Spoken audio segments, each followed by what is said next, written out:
সালামু আলাইকুম। এই যে দেখতে পাচ্ছেন এটা আমাদের লাল মুরগি, এটা কিন্তু খোপাতি, এটা কিন্তু উষুমাতি বসে গেছে।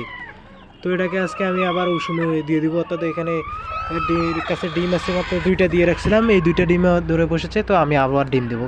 দেখেন আমি কিন্তু এই যে এইখানে ডিম রাখি, এই যে এই পটটা দেখতে পাচ্ছেন, এই পটটা কিন্তু আমি ডিম রেখেছি, এইটা থেকে আমি ওই ডিমগুলো ওখানে, এই যে দেখতে পাচ্ছেন এখানে 1 2 3 4 5 6 7 আর ওখানে হচ্ছে 2, পুরো 9টা। এই 9টা ডিম আমি এখানে বসে দেবো। তো আমি এখানে দেওয়ার পর আপনাদেরকে দেখাচ্ছি। তো এই যে দেখতে পাচ্ছেন এখানে আমি হয়তো 7টা ডিম তুলে ফেলেছি, এখন এই ডিমগুলো ওকে দেবো।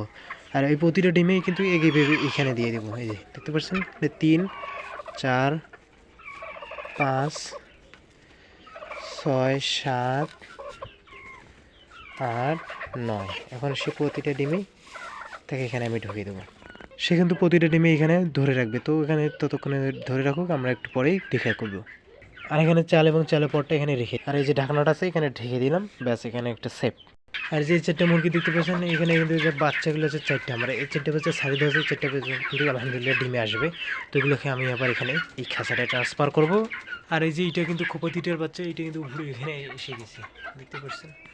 এই যে এখানে মুরগিগুলো দেখতে পাচ্ছেন, এই যে মুরগিগুলো এখানে এখন ঢুকে পেলাম। এই যে কালো মুরগিটা দেখতে পাচ্ছেন, এই যে এটা, এই খোপাতিটা, এই যে এটা কিন্তু আমাকে অনেক হাসছে, এটা বাইরে বেরিয়ে গেছিলো অন্ধকারে, এটা ভিডিও করতে পারিনি আমি, যেহেতু একা ভিডিও করতেছি।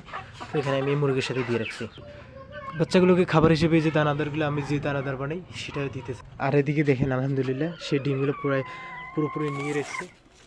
তো এই একটা ডিম আমি এখানে ঢুকিয়ে দিলাম, ব্যাস সে কিন্তু সুন্দর করে নিয়ে নেবে। আর এগুলো কিন্তু কিছুদিনের মধ্যে বাস পড়ে যাবে। তো দোয়া করবেন আমাদের এবং আমাদের খাবারের জন্য।